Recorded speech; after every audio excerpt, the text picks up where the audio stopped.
So I like seeing her and how she like made Masashi into a shish kebab and just That was such cut him open. Yes. That was crazy. Welcome to the MCSFO podcast. I'm your host, Amanda Ray, and I have my usual suspects with me, Tariq and Darion. What's up, guys? How y'all doing today? Hey, how's it going? So, guys, what did you guys think of? Let's start with the opening scene. So we finally got the big question answered on who the other pearls were being made into, what hosts they were being made into for Maeve, which is Clementine and Armistice doppelganger from Shogun World, Hanario. So what did you guys think of that opening scene with them two in there and Masashi? They got some upgrades because definitely Clementine got shot a couple times. She had Dolores juice going. Mm-hmm. How did you guys feel though about them bringing in Armistice doppelganger instead of Armistice? I did like it because I enjoyed the Shogun World aspect of the show. So to see somebody else besides Masashi was cool for me. Yeah, this episode, and this whole season, in my opinion, we have to take so many liberties. It's driving me crazy. And I've referred to it in a Facebook post on Westworld Fans, this great Facebook fan page on Facebook. I keep saying Facebook. I wish I had $1 for every time people said Facebook. Ching. Anyway.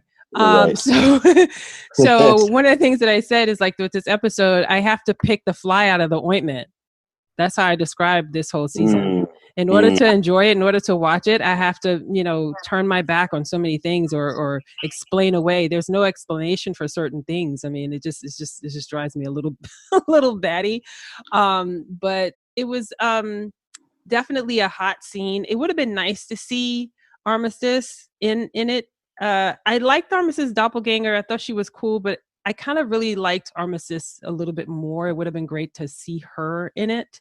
But to your point, Tariq, it's assumed, or maybe it's proven in the narrative somewhere, that Sirach knows, and he does know everything about Delos, which is why he was trying to take over the company. So we can assume he knew all and can watch everything going on in Westworld, like in those medieval movies. What was those movies back in the day? Those Zeus movies. Yeah, where you're sitting up high on this thing and you can kind of watch what's going on in Westworld like a movie. Maybe he was sitting up high somewhere and saw all of Maeve's friends and knew exactly who to bring. The way I think of it, I just dismiss it as like, I think of it like LinkedIn. So there we go. There's another social network that gets a free plug. But like, you know how LinkedIn just automatically pulls up your profile and then everybody that's connected to you. Right. Like, I assume that he would have that. Like, you know what I mean? For example, the Sirach knowing about Maeve and Dolores' history and who they're connected with, to me is less of a problem. Right. Than, especially since he had Maeve in confines. Right. So if he took the effort to trap her in that box, it makes sense that he would like go and find out like who would probably try to help her. And we know he's that type of guy, right? He tries to know and control everything. But one thing that it doesn't explain, which I guess I don't need to have this played out, it's assumed, but again, this is one of those things where I just got to take the fly out the ointment. So Dolores, as a host from the park, they didn't never show that she had the ability to mentally, as a computer and as a robot, hack and connect to another computer the same way Maeve does. So Maeve can go up to host, as we've seen her with Hector many a times, and literally go into the system, almost kind of like in the Matrix, right? You can, like the guy sitting, what was it? Dozer's brother, or Dozer, I forgot what it was.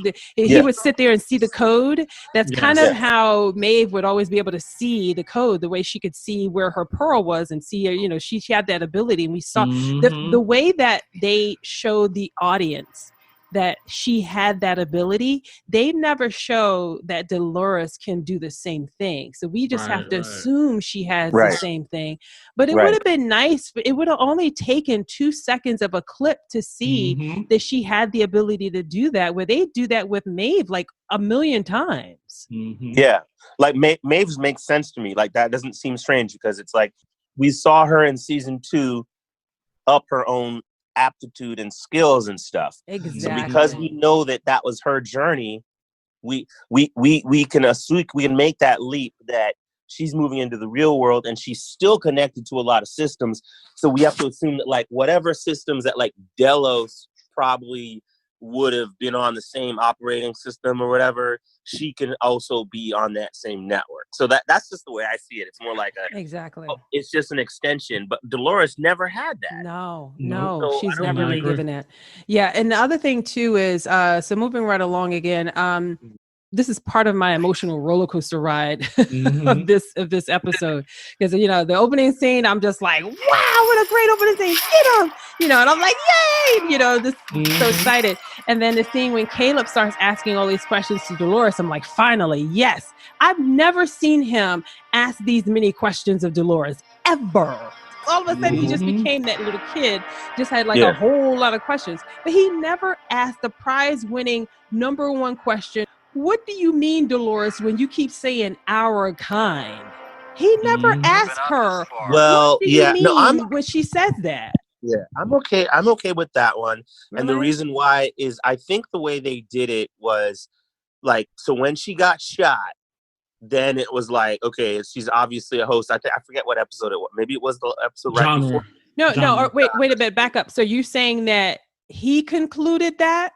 Yeah, and they look at each other, and so it's not like she tries to deny it.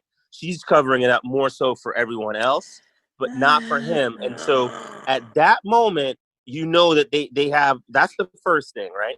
Now I'm not saying but then what happens is by the time we get to this episode, there is some time that has passed because now they're like on horses and shit, right? So they're like literally, they clearly, I mean, he must have gone back to her place.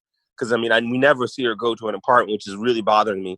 But, like, I'm like... Because I'm just, like, I'm trying to imagine their days. And I'm trying to think, like, did she say, like... She had for breakfast. That was a really productive day. I'll come get you tomorrow at 7:30 a.m. Or, like... Oh, that's hilarious. You want him to walk her home and take her to her doorstep. You're like, all right, have a good night. I'll pick you up in the morning. She was literally waiting outside his apartment door until the next day. I mean, he ain't got no job, so it's they don't have time for those. They don't have time for those details, and I definitely don't. I don't blame them for that. I don't need to see where she lives and how she keeps her apartment. Right. If she got cats and shit or not. Does she have a cat or a dog? Cats or whatever. Are they hosts? But either way, so like by the time they get onto the horses and they're going out on that mission, that to me already kind of implies that they have gone through more time. And then the very fact that she addresses it, that for me click. Like if they didn't talk about it anymore, then I would be like, what the fuck, are they never going to address this? But because they do have that conversation, but it's as if the conversation's already on like paragraph 20 of it. She's like our kind, and she's already like that. It makes me assume that she's updated him, like I'm not. I need that played out. I'm sorry. And the reason why is I hate to say it is I can't with that. The reason why is because even from the very first episode when Caleb is discussing what the world is like and how they have like AI and robots have taken over everything, to have a Chappie robot is one thing, but to have them look human, no one has ever seen that or talked about that being a part of their society or that's something normal. So it should be shocking. And that wouldn't be the first thing I would think of, that person is a robot if I see them get shot up and they just cover themselves and I look at them and we look at each other and that's the first thing I'll be, oh, she must be a robot. Like that would, I don't see how that could be such an obvious conclusion that you would never need to ask or confirm that or never need to have a conversation about it. And you would assume every time she says our people, I need to see him say, okay, so you're, or need her to say they built us, I'm a robot. We see, and what was so funny is they played that out in season 2 when William had met Dolores, and I think it was end of season 1 or whatever, whichever one it was, whenever she showed, or she had to, when he saw that she was actually a robot because he fell in love with her. And when old boy was just like, yo, she's a host. She's just a robot, And when he sees her insides, he sees the mechanical things moving. They could have done something where William just assumed she was a host and we didn't need to see that. Why show it then and not show it now? I don't know. Right. For me, maybe it's just a personal thing. I just would have liked to see that because again, they went through so much trouble, putting so much behind every little nuance and every little thing to give you all these breadcrumbs. Yeah, no, and true. They've deviated from they're still giving you breadcrumbs, but the breadcrumbs are not consistent. And one other part of the inconsistency rather, is when Dolores's copy, the one that was in the security guard, I forgot the security guard's name. Martin, thank you. When they took, when his pearl was salvaged and they found the rock pearl or whatever, and they made the copy and they had that particular Dolores copy talk to Maeve when she was, Dolores was naked in the chair. And one very, very important line. And again, I hold my breath on every line that they say, even though I still miss stuff, but this one I caught. Dolores says the words, "And so says the woman who can control us with her mind." Mm-hmm. She used the word us. Why would they have her say us if it didn't include Dolores as well? Maeve has never controlled not Dolores, not even a copy of Dolores. But she can control us. Why can't Maeve control Dolores? Right. You understand? Well, she should have said them, because that would signify to me that Dolores is a different type of host, because we do know that Dolores was the first host. So her makeup and how they made her is supposed to be different from the other hosts. She wasn't manufactured the way they're copying hosts now. Her insides are supposed to be different, right? So because of that, I can see that would be the explanation as to why she can't control Dolores.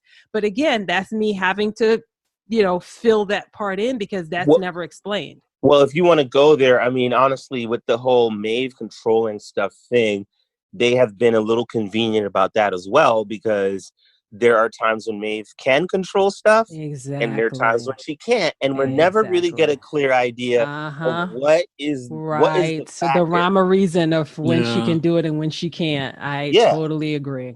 And it's throwing me off because I like to have the rules to be at least clear, to where, like, if they're violated, I know why. Oh shit, somebody hacked something, because she normally would be able to control those people. So maybe Rock is in there, or maybe Dolores like re-looped, recircuited their control boards or whatever. Right. Or the rules of what can take down a host and what can't. What type of gunshot wound, what type of stab wound would take down a host or not. When they were in the park and getting shot, it was part of their script to die off after the first shot. Yes. Because they're in a saloon and the guy has a card game and he shoots all the guys at the table when he wants to take their money or whatever. So they're in the script to fall out for the first shot. But clearly Maeve is they're not a part of this script anymore. They're off grid. So, does getting shot in the shoulder seems to be okay. We've seen Charlotte Hale or Dolores get shot in the shoulder. She's still coming out. We've seen Maeve in this last fight with Dolores get shot in the shoulder. She's still coming. So what body part can they survive and not survive other than the pearl? A human being stab wound to the stomach is not an instantaneous death. Right. You may pass out for blood loss and bleed out. You will eventually die without any, care. But generally speaking, getting stabbed in the stomach is not the same thing as a shot in the heart or a shot in the head. So why do we have Maeve fall out instantly of getting stabbed in the stomach? Even though the sword went through her, it's still not an instant death. Right, exactly. Which is, they actually dealt with that in this one, which makes sense why the Japanese snake lady actually had to cut a circle and dude. Because that made me happy, because it's the story, right? Because it's like you can't take out homeboy with just a stab wound. She had to cut him basically completely in half, and now you're like, all right, he's incapacitated. Jump back to what I think was going on with Caleb and with Dolores. If I had to put money on it, I bet you it was in the script. And I wouldn't even be surprised if they actually shot it, like a scene where they did have a reveal or did have a conversation and it got between, and they may have cut it for pacing. They wanted 8 episodes. Yep. Yeah. That's that is a perfect explanation as to why there's so many inconsistencies in this. One of the reasons why there's so many inconsistencies in this season. I do feel though that if you added up all the scenes that would have explained the inconsistencies, I don't know if that would fit very neatly into 2 episodes. If that's all of 2 hours worth of inconsistencies that can fill up to, possibly, depending on if it was played out for a long length of time, played out, or just one little small breadcrumb of a scene just to give you that little breadcrumb or not. Right. I totally believe, I didn't think of that before, but yeah, that makes sense. But they also too was like they kind of led up to the moment of, because we knew what Dolores was, and then when she first met with Caleb and she's revealing these things, he's like, "Yo, you're the realest thing that I've ever met," type of situation. And then it shows how he was reacting to all this artificial technology he was getting annoyed with. So I felt like they kind of dropped the ball on that in terms of like I agree with you, Amanda, and I also agree with Darion, but I would love to see a more of a reation to him finding out that she's a host, that she's not human, type of situation. Any little thing, just give us something. Just something. Just even in the last episode, because like you said, she got shot 4 times, and you just gonna go on the plane with her and you're not gonna ask these questions. Well, the other component too is we have to remember what Caleb says in the beginning and how he feels about computers and artificial intelligence. Right. He clearly, the writers have told the audience about him as a character, and that he doesn't like that the fact that the world is turning to his jobs and everything is turning to a robot. He doesn't like that. And to find out this person who you've been trusting your life with and who you've been protecting and you've gotten this close to, and this person got you doing personals and stuff that you would never allow anyone else to talk you into. You come to find out that this person is now a part of this system that you hate the most. That doesn't make sense. He should not be the one to now. And it also doesn't make sense that, okay, fine. Yeah, he takes the drip, and we're about to go on to William in a second with this whole drip thing. He has the pad thing in his palate to take the drip, and that supposedly suppresses his memory, and he don't know who he is and all that kind of good stuff, right? But that doesn't mean you can't think about shit that's right in front of you. Like, how does that, what I mean? Does that make you dumb too? Like, that shouldn't explain why you got this woman from an alleyway who had multiple gunshot wounds to her abdomen, and she's in an ambulance, and then she busts out the ambulance with not as much of a damn Band-Aid. Drip is really not going to take away your ability to see what's right in front of you. Like, really?